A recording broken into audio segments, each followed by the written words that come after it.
Hi ഞാൻ from ബിക്കോയിൻ കലന്. അപ്പോൾ ഇന്നത്തെ വീഡിയോ എന്ന് പറയുന്നത് ഇപ്പോൾ കുറച്ച് ദിവസമായിട്ട് ഒരു ന്യൂസാണ് 51% അറ്റാക്ക്. ഓക്കെ, അപ്പോൾ അതിനെ സംബന്ധിച്ചാണ് ഈ 51% അറ്റാക്ക് എന്ന് പറയുന്നത് ഒരു മൈനിങ് നെറ്റ്വർക്കിൻ്റെ 51% ഒരു ഹാക്കർ അല്ലെങ്കിൽ ഒരു ഗ്രൂപ്പ് ഓഫ് പേഴ്സൺസിൻ്റെ കയ്യിലേക്ക് വരുന്ന സംഭവമാണ് 51% അറ്റാക്ക്.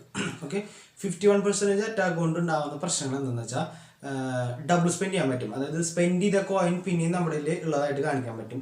ദെൻ ട്രാൻസാക്ഷൻസ് റെസ്ട്രിക്ട് ചെയ്യാൻ പറ്റും. ഇപ്പോൾ എൻ്റെ വാലറ്റിലേക്ക് അഡ്രസ്സ് കോയിനുകൾ വരണ്ടെന്നും എൻ്റെ അഡ്രസ്സിൽ നിന്ന് കോയിനുകൾ പോകാൻ പാടില്ല എന്നും റെസ്ട്രിക്ട് ചെയ്യാനുള്ള ഓപ്ഷൻ വരും.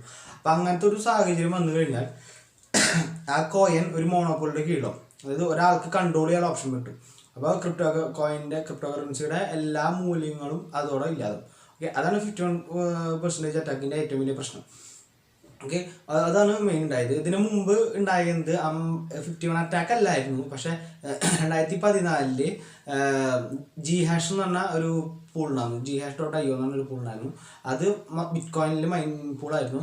അത് അതിൻ്റെ മൈനിങ് സ്ട്രെങ്ത്ത് 51, അതായത് ആ പൂളിൻ്റെ മൊത്തം ഷെയർ 51% മേലെ കടന്നപ്പോൾ ഇങ്ങനത്തെ ഒരു പേടി അന്നുണ്ടായിരുന്നു. പക്ഷേ എന്തുണ്ടായെന്ന് വെച്ചാൽ അന്ന് വലിയ മൈനേഴ്സ് അതിൽ നിന്ന് ലെഫ്റ്റ് ചെയ്ത് വേറെ പൂളുകൾ ജോയിൻ ചെയ്തു. അങ്ങനെ 51% ഒരു കമ്പനിയിൽ വന്നു കഴിഞ്ഞാൽ ഓട്ടോമാറ്റിക്കലി നമ്മുടെ കയ്യിൽ പവർ വന്നു കഴിഞ്ഞാൽ ഓട്ടോമാറ്റിക്കലി അവർ വേറെ ചിന്തിക്കുമോ എന്നുള്ള ചിന്താഗതിയിൽ എത്തിയപ്പോൾ മൈനേഴ്സ് തന്നെ ആ പൂളിൽ നിന്ന് ലെഫ്റ്റ് ചെയ്ത് വേറെ പൂളുകളിൽ ചേർന്നു.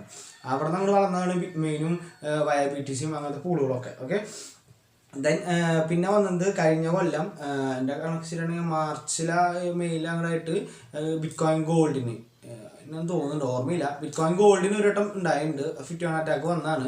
പിന്നെ 3-4 കോയിൻ ഇതുപോലെ 51 അറ്റാക്ക് നടന്നിട്ടുണ്ട്. ഓക്കെ, പിന്നെ പ്രീ മൈൻഡ് കോയിനുകൾ ഉണ്ടാവില്ല, അതായത് XRP പോലുള്ള കോയിനുകളൊന്നും ഒരിക്കലും ഇങ്ങനെയല്ല. കാരണം അവരൊന്നും പ്രൂഫ് ഓഫ് വർക്ക് വെച്ച് വർക്ക് ചെയ്യുന്നില്ല. പിന്നെ പ്രൂഫ് ഓഫ് സ്റ്റേക്ക് എന്ന് പറഞ്ഞാൽ മൈനിങ് പ്രോസസ്സിൽ ഇത് നടക്കില്ല. കാരണം പ്രൂഫ് ഓഫ് സ്റ്റേക്കിൽ കോയിനുകളാണ് നമ്മൾ ശേഖരിച്ച് വെക്കുന്നത്.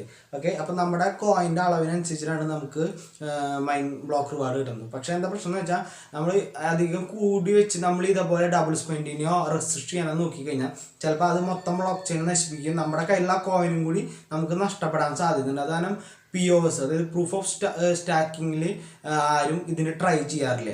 ഈ 51 അറ്റാക്കിന് ട്രൈ ചെയ്യാറില്ല. കൂടുതലും ഈ മൈനിങ്ങിൻ്റെ പ്രൂഫ് ഓഫ് വർക്കിൽ പ്രവർത്തിക്കുന്ന കോയിനുകൾ മാത്രമാണ് ഇത് എല്ലാവരും ട്രൈ ചെയ്യാറുള്ളത്. പിന്നെ ഇത് എങ്ങനെ ചെയ്യാമെന്ന് വെച്ചാൽ ഒരാൾ പ്രൈവറ്റ് ബ്ലോക്ക് ചെയിനിൽ മൈൻ ചെയ്യും. ബിറ്റ്കോയിൻ്റെ സെയിം തന്നെ ഒരു ബ്ലോക്ക് ചെയിനിൽ മൈൻ ചെയ്ത് തുടങ്ങും. പ്രൈവറ്റ് ആയിട്ട് അയാൾ മൈൻ തുടങ്ങും. അപ്പോൾ ആ മൊത്തം നെറ്റ്വർക്ക് അയാളാണ് കൈകാര്യം ചെയ്യുന്നത്. അത് ഡബിൾ സ്പെൻഡ് ചെയ്യുന്ന കാര്യമാണ്. ഓക്കെ, ഡബിൾ സ്പെൻഡ് ചെയ്യുമ്പോൾ മൊത്തം ട്രാൻസാക്ഷൻസ് ഒരു പ്രശ്നം എന്ന് പറഞ്ഞാൽ ബ്ലോക്ക് ചെയിൻ ഏറ്റവും ലോങ്ങസ്റ്റ് ചെയിനാണ്. അത് ഒരു കോൺഫ്ലിക്റ്റ് വന്നു. ഒരു നെറ്റ്വർക്കിനുള്ളിൽ 2 ബ്ലോക്ക് ചെയിൻ വന്നു കഴിഞ്ഞാൽ, ഒരു നെറ്റ്വർക്കിൽ 2 ചെയിൻ വന്നു കഴിഞ്ഞാൽ അതിൽ ഏറ്റവും നീളം കൂടിയത് ഏറ്റവും ലെങ്തസ്റ്റ് ആയ ചെയിൻ അതിൻ്റെ ഒറിജിനായിട്ട് കണക്കാക്കിയിട്ട് അതിലേക്ക് ചേഞ്ച് വരും. ഓക്കെ, അതിന് വേണ്ടിയിട്ട് ഈ ഹാക്കേഴ്സ് എന്താ ചെയ്യുന്നത് വെച്ചാൽ ഇവർ 51% അടുത്ത് ഇവർക്ക് എത്താൻ കഴിഞ്ഞു. ഇപ്പോൾ ചെറിയ കോയിനുകളൊക്കെ എളുപ്പം നടക്കും. ഇപ്പോൾ വില കുറഞ്ഞത് കൊണ്ട് പലരും മൈനിങ് മൊത്തം ലെഫ്റ്റ് ചെയ്യണം. അപ്പോൾ പല കോയിനുകളും ഇതിന് വോണറബിൾ ആണ്. ഇങ്ങനത്തെ ഒരു സാഹചര്യത്തിന് എല്ലാവരും എഫക്റ്റ് ചെയ്യാനും സാധ്യതയുണ്ട്. അപ്പോൾ ഏതെങ്കിലും ഒരു കോയിൻ, ഇപ്പോൾ ഇതീറിയം ക്ലാസിക്കൊക്കെ അതിന് ഇരയായതുകൊണ്ടാണ്. ഈ കോയിൻ എടുത്തിട്ട് ഈ കോയിൻ്റെ മൈനിങ് സെക്ഷനിൽ പോയിട്ട് 51% ആദ്യം കൈക്കലാക്കണം. അവർ മൈനിങ് പ്രോസസ്സിന് മൊത്തം 51% ഈ ഹാക്കറിൻ്റെ കയ്യിലായതിനു ശേഷം ഇവർ ഒരു പ്രൈവറ്റ് മൈനിങ് ചെയ്യും. ദെൻ അപ്പോൾ പ്രൈവറ്റ് മൈനിങ് ചെയ്യുമ്പോൾ എന്താ ഗുണമെന്ന് വെച്ചാൽ അവരെ ഓൾറെഡി മെജോറിറ്റിയും അവരുടെ കയ്യിലായതുകൊണ്ട് എല്ലാ ബ്ലോക്കുകളും അവർക്ക് വന്നുകൊണ്ടിരിക്കും. നെറ്റ്വർക്കിലേക്ക് എല്ലാവർക്കും എത്രയാണ് മുമ്പ് 51 ഉള്ള ആളുകളിലേക്ക് ഏറ്റവും കൂടുതൽ ബ്ലോക്കുകൾ ചെന്നുകൊണ്ടിരിക്കും. അപ്പം അയാൾ വേഗം സ്പീഡിൽ ഈ ബ്ലോക്കുകൾ സോൾവ് ചെയ്ത് തിരിച്ച് നെറ്റ്വർക്കിൽ പോയിക്കൊണ്ടിരിക്കും. അതിനുശേഷം ഇയാൾ പഴയ ഒറിജിനലായിട്ടുള്ള ചെയിനാണ് കുറച്ചും കൂടി ലെങ്തി ആയിട്ടുള്ള ചെയിനിൽ എത്തിയെന്ന് തോന്നുന്നുണ്ട് കഴിഞ്ഞാൽ ഇയാളത് പബ്ലിക് നെറ്റ്വർക്കിലേക്കായിട്ട് അത് അറ്റാച്ച് ചെയ്യും. ഈ അയാളുടെ പ്രൈവറ്റ് നെറ്റ്വർക്ക് പബ്ലിക് നെറ്റ്വർക്കിലേക്ക് അറ്റാച്ച് ചെയ്യാൻ നോക്കും. അപ്പോൾ ഈ കോയിൻ്റെ ഇതിലൊരു കോൺഫ്ലിക്റ്റ് വരെയാണ്. രണ്ടെണ്ണം വന്നപ്പോൾ ഒരു കോൺഫ്ലിക്റ്റ് വന്നു.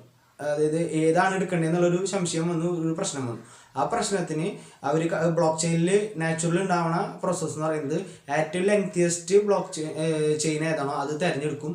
അതോടെ ഈ ഹാക്കറുടെ കയ്യിലുള്ള ഏറ്റവും നീളം കൂടിയ ചെയിൻ നെറ്റ്വർക്കിൻ്റെ ഭാഗം ദെൻ അവിടെ നിന്നാവും ഇയാൾ നെറ്റ്വർക്ക് വർക്ക് ചെയ്യിക്കുക.